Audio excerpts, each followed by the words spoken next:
Ken Shigematsu is here, and his book is God in My Everything, How an Ancient Rhythm Helps People Enjoy God.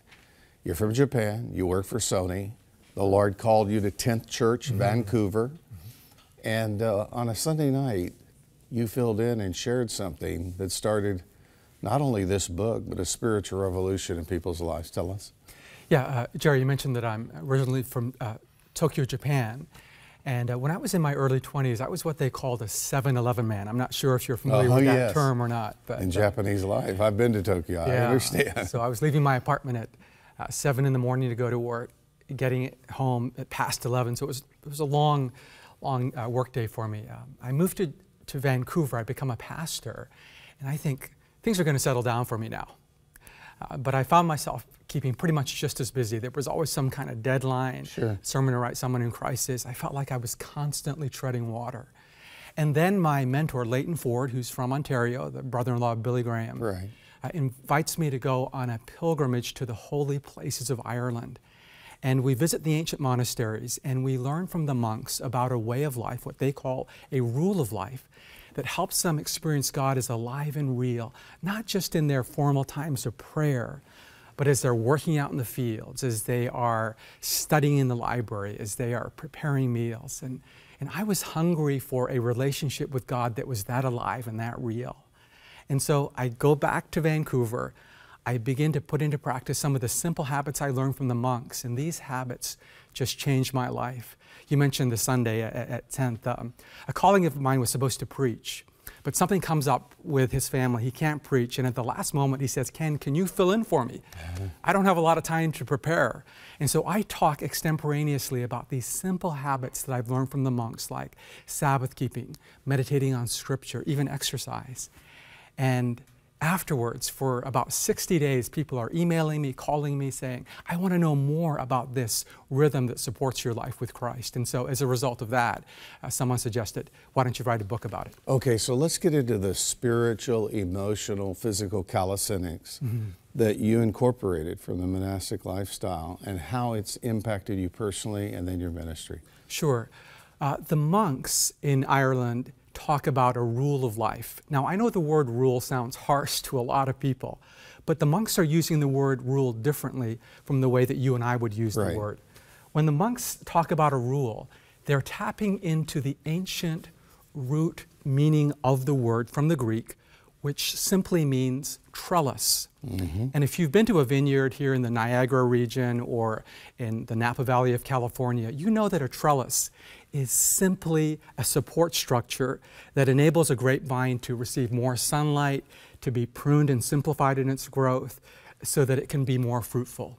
And a rule of life is simply a rhythm of simple spiritual practices that supports our life with Christ in much the same way a trellis supports a grapevine, so that we experience more of the sunlight of Christ in our life, so that our lives can be pruned and simplified, so that we bear more of the fruit of Christ's love, joy, peace, patience, goodness, kindness, gentleness, and self-control. And I don't know about you, but I desperately long for and need those qualities in my life. So trellis, I mean, let's get real specific. I mean, on a day-by-day basis, what has changed with this, quote, rule of life in Sure. So one of the most important parts of my trellis is honoring a 24-hour Sabbath once a week. Now, as you mentioned, I'm originally from Japan, and so maybe by biology I'm a workaholic, but you don't need to be Japanese to be a workaholic, as you and the people watching us know. And so but the Japanese do it famously. I mean, I die at their desk. I mean, they're so committed. Yeah, it's killing them, literally, not just as a figure of speech. And so for me, honoring the fourth of the 10 Commandments is really important, to spend 24 hours where I've unplugged, I'm not working or doing anything related to work. And I'm taking time to pray and play, and it's so life-giving. And here's what I found. It's better to work from a place of rest rather than desperately needing to rest from work. Sure. They sound similar. So you've got one day isolated, it's God's, yes, and it is the unwind. Yeah. What about the other 6? Well, the other 6, I find that Christ is more present because of my rule. Other parts of my rhythm include exercise, and I really enjoy exercise. It is life-giving for me. So you're on the Daniel plan. Yeah, kind of. I've been on the Daniel plan for years. In fact, I do write about Daniel in the book, and I think the key to his life was not even diet and exercise, as important as those were, but the key to Daniel's life was that people looked at him and they said, boy, this guy is working with such wisdom and courage. The only way we can explain him is by saying the Spirit of the living God must live inside him. Mm-hmm. And so that was the difference in Daniel's life. It wasn't primarily exercise and eating, as important as those were, but God was with him, right. And his exercise, his eating, supported his life with God. So part of my rhythm includes exercise. I enjoy it, and I write about how to find something that you can do physically that you love. Sherry, I saw you on the show yesterday with Carrie. I saw you doing the squats. I took a 2-hour nap yesterday. I don't do that. And you received prayer from the prayer team. And I saw you doing the push-ups against the wall. And you know, you had a smile on your face, you usually do, but I wasn't convinced that you were really enjoying it. I was just a bit skeptical. And I write about finding a rhythm of exercise that you can really, really enjoy and that's truly life-giving, that it's not a burden but a gift. And another part of my rhythm that is similar to exercise in terms of some of the gifts that it offers is meditation. I'm a very easily distracted guy. At any given moment, I can feel like there are 1,000 chimpanzees jumping around in my brain. And so at some point in the morning, I will sit down on a chair or maybe on the floor, and I'll simply breathe deeply. Mm-hmm. I'll set the timer on my watch so that I'm not thinking about the time. It's usually just 12 or 13 minutes. And because I'm so easily distracted, I'll often use a simple word like wait, as in wait on God from Isaiah 40. Wait. Yeah. Or Jesus. Jesus.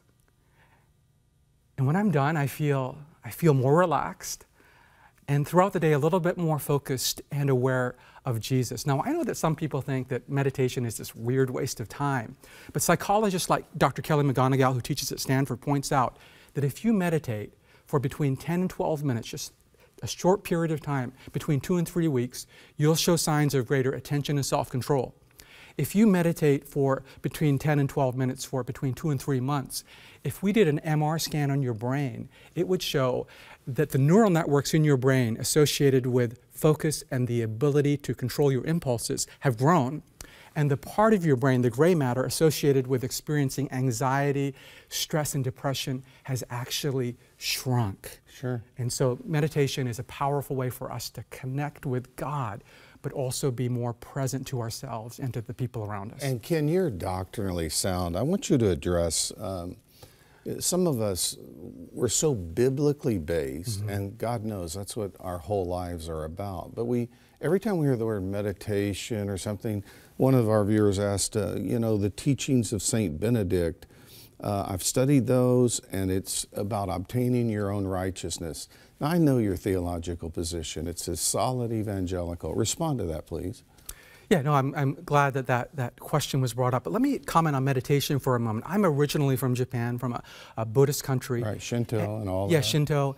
And the kind of meditation that I describe is different from an Eastern form of meditation, right, where the goal is just to empty your mind and to open yourself up to everything in the universe. The kind of meditation that I describe is one that causes us to quiet ourselves before God and to be more receptive to Christ. Sure. If Christ knows everything, in my opinion, we shouldn't be spending most of our prayer time talking. We should be spending a good part of that listening and receiving the gift of the Spirit.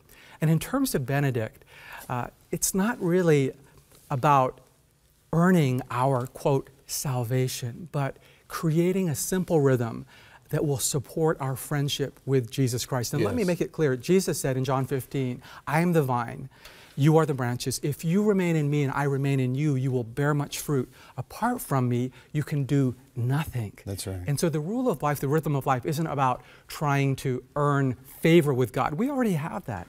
It's simply about having a set of practices that supports our friendship with Jesus. And let me say this as well. If in establishing a simple rhythm of life, which ideally includes one practice that connects us to God, another that nourishes us, another that leads us into the lives of others in relationship or service, if our, quote, rhythm of life, our trellis, makes our life feel heavier, like it's killing me, it's probably a self-created rule. And a lot of Christians are there. A lot of Christians are there. And so my book is really about a rhythm that's more like this. It's like, I feel supported in my relationship with Christ. I feel more of His sunlight. And whether it's about exercise, eating, meditation, finding Christ in your family life, in your sexuality, in your work, when it's Spirit-led, you'll feel lighter and you'll love what you do. And that's the message. Ken, you bring a very valuable message to the body of Christ. The book's entitled God in My Everything. It's available at our e-store. Ken serves on the board of World Vision Canada.